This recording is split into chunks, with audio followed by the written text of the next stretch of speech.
guys, and welcome to tonight's Ignite. I hope you've all had a fabulous week.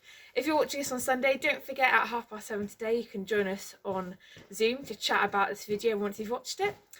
And we've got lots planned for you today. We've got an interview with Sophie and Todd from Station Hill Baptist Church, and we've got some fun and games and lots of things for you to engage with today. So stick around.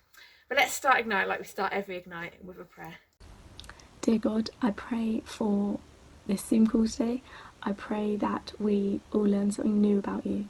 I pray that we hear your words in the discussions we have today, and that we learn something new about you this week. Amen. Thanks for that. And now we are going to go over to the Leaders versus Young People Challenge. So far, the young people are in the lead, so let's hope the leaders win this week so that we can claw our way back.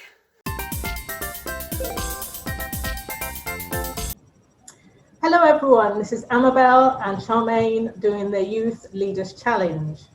So today's challenge we have got to eat or wear. So we have mustard, vinegar, curry powder, raw onion, garlic, olive oil and ground coffee. Yeah, they're all there, lovely. So we're going to give ourselves a minute to try and get through all of this in that order. If we don't eat it, we have to wear it, and it's the one who eats the most that wins in the minute. Okay, Amabel? Yes. Are you up for this? No. Nor am I. But hey, let's right. Oh. 3, 2, 1, go.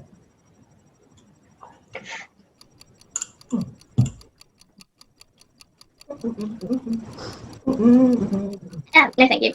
Oh, vinegar.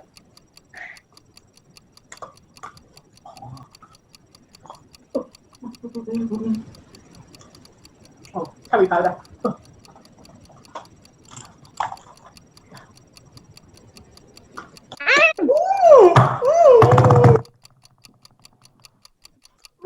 I didn't follow this.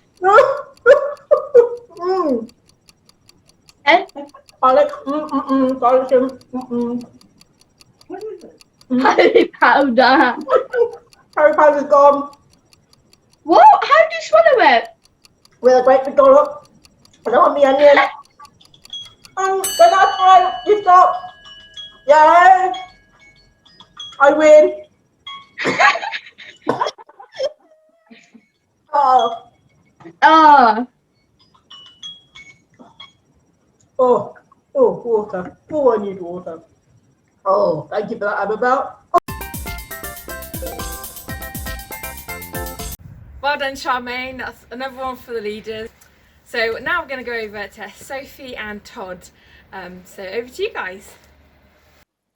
Hey everyone, so today I'm going to be doing an interview with Todd. So Todd, do you want to share a bit about yourself and what you do to start off? Yes, thank you. Hello everyone. My name is Todd Nightingale, as you can see on the screen. I'm a part of the leadership at Station Hill Baptist Church. Namely, I guess you'd say I'm the team leader, minister, but again, part of many other leaders that God uses to guide the church. I'm married. I have 4 children. So the first main question I have is, how did you come to faith? Do you have a quick story about that? Yeah. Unlike what a lot of people think, being a pastor, a minister, or whatever, a reverend, though actually I'm not a reverend because I don't use that title, even though I probably could. Anyway, that's another story. I didn't grow up in a Christian family. My parents didn't know God or even pretend to believe in him or anything. So I didn't really know much about God at all. I did go to church sometimes at Christmas and Easter. I think I know my mom had some grandparents who were Christians, and so I think every now and then she'd say, Christmas or Easter, hey, let's go to church, but no one else wanted to go, so I got kind of dragged along. And then as a young person, a teenager in high school, I was 15. I started going along to a Christian youth club called Young Life, and it was really, really fun. And they started to tell us about Jesus, and so I went on a number of their events, along with the weekly Tuesday night meetings. I still remember Tuesday nights. And I went some weekend things and trips and things like that, and they started telling us more and more about the Lord, and I thought, yeah, I definitely want to know Jesus. I definitely want to give my life to him. So that's how it happened for me. That's cool. So, as obviously faith is quite like an ongoing thing, are there any encounters with God that stood out to you over this period or in the more recent years? Yeah, to be honest, I have had so many encounters with God, I don't even know where to start. But since I knew you were going to ask this question, I've been thinking a little bit about it, trying to figure out, gosh, what would I tell you? Well, one time I can tell it's not so much an encounter, but something I just knew that God said to me or told me or showed me or something. But I'd had a couple of girlfriends through my teenage years, and I was just like every young person trying to figure out who should I be with, who should I marry, what, all that sort of stuff. And I felt like God really clearly said to me, Todd, you need to be with someone, you need to marry someone who can run with you. And I didn't really understand what that means, though I understand now. I just thought what he meant was you got to have someone who's going to really go for him, who's going to really go for God and really want to know him full on, and nothing less than that would do. And I heard that even before I met my current wife now, and so that was a really, really important bit of guidance that God gave me a long time ago, more than 30 years ago. And then another thing I'll tell you is some definitely more encounters. I was working for an insurance company, and Danelle and I, my wife and I, were living in California and just kind of doing normal life. And I was on this particular thing happened 2 times. I was my church put on a kind of weekend event for leaders, and so I was part of the prayer ministry team, and I was praying for people after the service, and I went over to pray for this guy called Rick. And I remember he was kind of tall, and I was like kind of, his shoulder was up here. I had my hand on his shoulder, and I was praying for him. And then he just stopped me in the middle of the prayer, and I thought, rude? And he said, I don't know how to tell you this, but I feel like God just told me that you're going to be a pastor. You're going to be a minister, and you need to start getting ready. And I was like, what?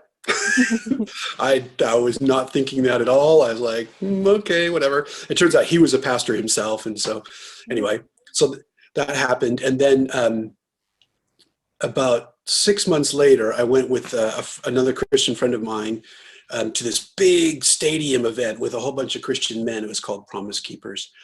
And I sat with the guys from his church because people from my church didn't go. It was kind of out of the area. And it was in a stadium with tiered seating. And so the guy in front of me was struggling to like put his coat on or take it off or something. I can't remember. And so I just bent over because he was right in front of me. And I just like helped him, with his coat. And he was like, oh, thanks, like that. Mm-hmm. And I didn't think any more about it. And then about 10 minutes later, he just turned around and he said, I don't normally do things like this, but I feel like God just told me that you're going to be a pastor. You're a pastor, and he wants you to know that, and you got to start getting ready. I was like, oh. And then the guy I was with, my friend John, said, that's my minister. He doesn't normally do stuff like that. Wow. I was like, oh, cool. So that's how God called me to be a pastor and minister. That is so cool. Like even more of a confirmation from the first time, wasn't it? Yeah, exactly. I think I needed to hear it twice. Yeah, Yeah, sometimes you do. Yeah. definitely. So the next question kind of leads on quite well with that. Would you have seen yourself where you are today when you were a young person? Not a chance. When I was younger, I dreamed of being a helicopter pilot, Okay. um, of all things. My dad's a builder. He was a builder when he was alive. I was a builder, and my one of my brothers went into that same trade. But no, I never saw myself. I mean, because we weren't Christians anyway, I didn't really think Yeah. that way. But then, even after I became a Christian, I noticed that, gosh, a lot of the, at least where I was living, a lot of the ministers' families didn't seem very happy, and so I thought, oh gosh, if those families are finding it tough, why would I want to be a pastor? So I think that's why God had to tell me 2 times, because I was like, I am not doing that job. Yeah. I didn't say this before, but I grew up in a family that had some real problems. There was physical abuse, emotional abuse when I was young, and alcoholism.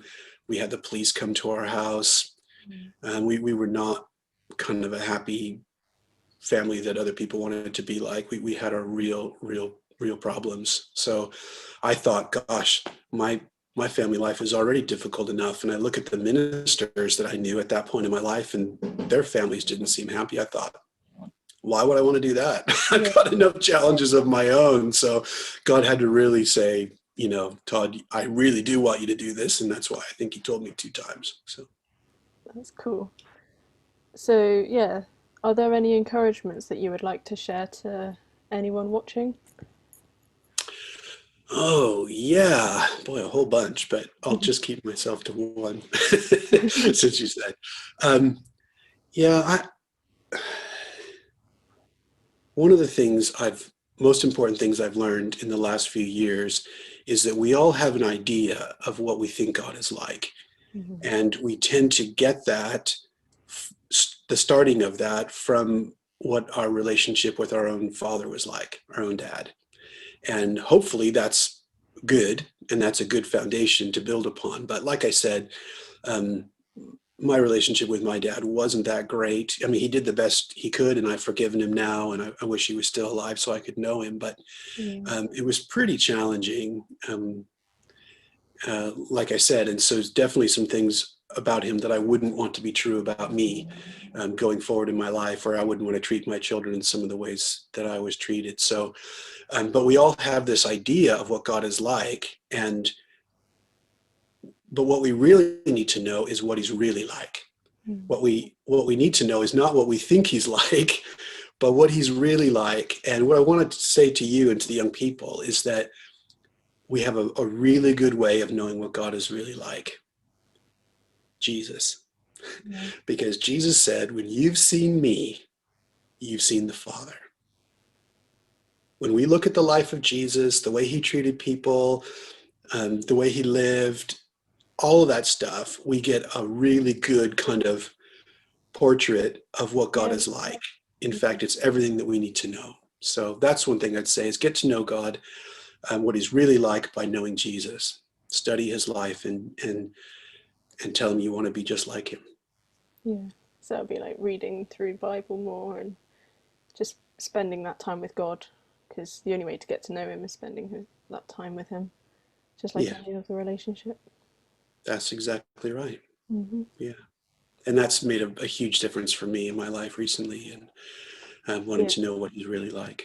Yeah. Yeah. But yeah, obviously there's always going to be challenges, aren't there?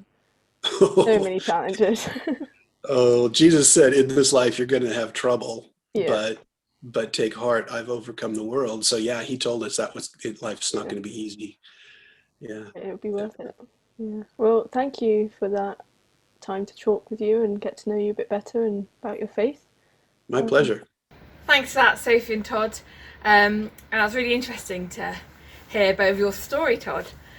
Now we're going to go and hear this week's song recommendation. You'll find that the song link is in the bio for this, and it's also going to be sent to you on the email.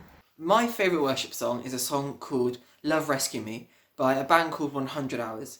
So it was a song that I first heard when I was probably about 13 or 14, and since then it's one of those songs I've sort of forgotten about, and then kind of I get pulled back to it quite regularly. And it's the core theme of the song is it's all about coming back to Jesus when things have fallen apart and things aren't going right, and actually just waiting on God and waiting for him to move in your life and kind of pull you through, and his love coming to rescue you. And it really speaks to me because if you know me, I'm like a little energetic rat. I'm always running around doing something and I'm always on the go, and I really struggle to dedicate that time to just waiting on God. And this song really helps me to do that. And as well as it having a really good message and being really calming, like musically it's really soothing, and like it builds up and it cuts out, and it's so good. It's such a nice song, and I cannot recommend it enough. So yeah, that's Love Rescue Me by 100 Hours. Yeah, thank you very much. Thank you for that, Jonny. And now on to our challenges for this week. So this week you've got an option of 2 challenges. I want you to try and make either a flip book, a bit like this is my example. As you can see, it's a bit rubbish. It was meant to be someone waving. Or you can try and make like a stop motion kind of animation, a bit like this one.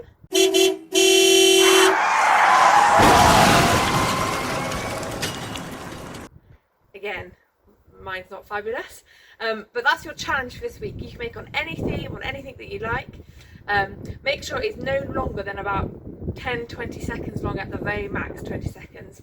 It'll be probably best this week if you try and send it to me beforehand, or film yourself flipping the flip book so that it's easier to watch when we're on Zoom. So that is your challenge for this week. And for your Bible verse to try and memorise this week, Nick is going to tell you what that is, and he's going to tell you a bit why that's his favourite Bible verse.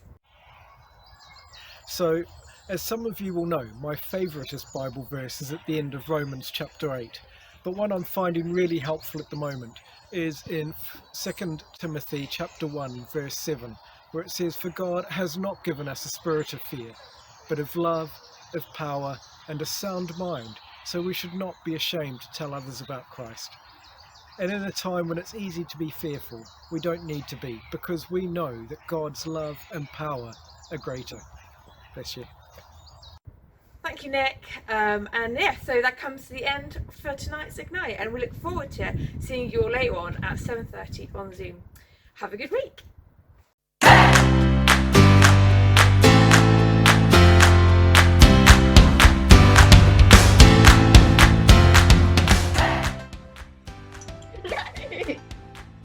Of love, of power. Sorry, finger slipped. Okay. You look like you're holding it crooked. No, It's fine. just me. That's for Becky to sort out. Fair enough. Oh, I can't open it. No, can you open this? But today I want to talk about another one I Oh find no, really... it just went out of focus. Sorry.